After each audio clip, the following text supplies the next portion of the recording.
The world is remembering those who have died from the AIDS virus this weekend. In Salt Lake City, an exhibit of photographs and sections of the huge AIDS memorial quilt is part of 3 days of AIDS awareness activities. There is growing emphasis on how AIDS can devastate families, especially after the recent disclosure that Magic Johnson has the HIV virus.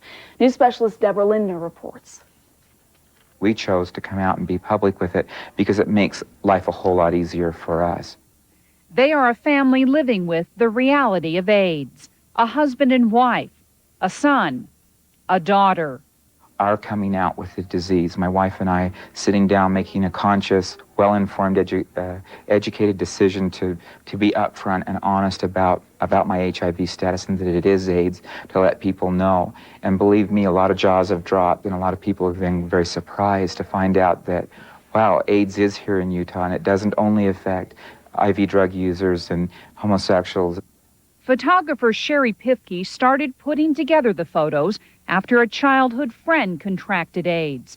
This is Sherry and her friend shortly before he died. I would say the majority of people I talk to feel that it's not really a imminent concern at all, you know, like it would be if they lived in a larger city. All the families pictured are Utah families. The exhibit moves to Chicago and then to Washington, D.C. The panels are part of the larger AIDS memorial quilt on display throughout the world. Pifke hopes the Washington exhibit of her work will help influence senators and congressmen to pass legislation funding research to find a cure for a disease that is claiming an increasingly diverse number of victims. Deborah Lindner, Eyewitness News, Salt Lake City. The exhibit is on display at the Moreau Auditorium behind Holy Cross Hospital through Monday. A concert and candlelight vigil will take place tonight to remember AIDS victims.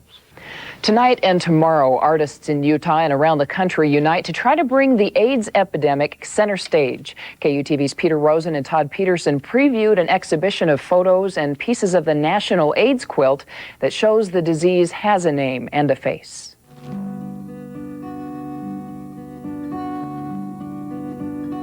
Changed dramatically from that night on. In place of setting long-term plans and goals, we think in terms of weeks and months. AIDS is just not a gay disease. It just doesn't happen to certain groups of people, IV drug users, homosexuals, and it can and does happen to everyone.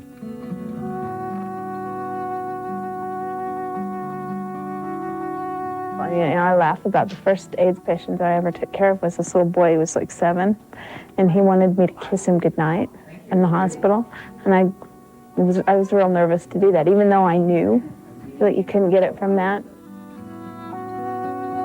I had a very dear friend, a childhood friend, that was dying in San Francisco.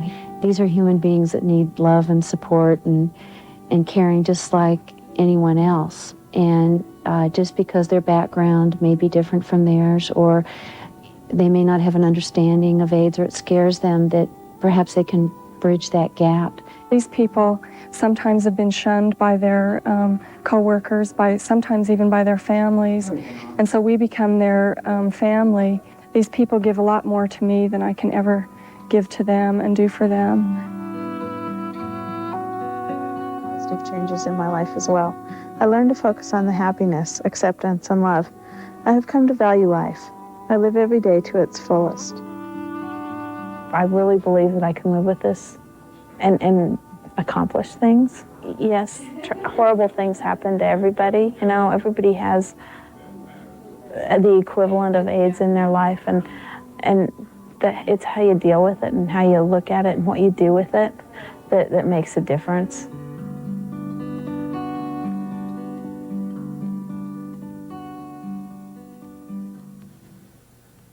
The exhibition runs tomorrow and Monday at the Moreau Auditorium at 10th East and South Temple. There are also performances at Another Language Studio at 345 West Pierpont Avenue.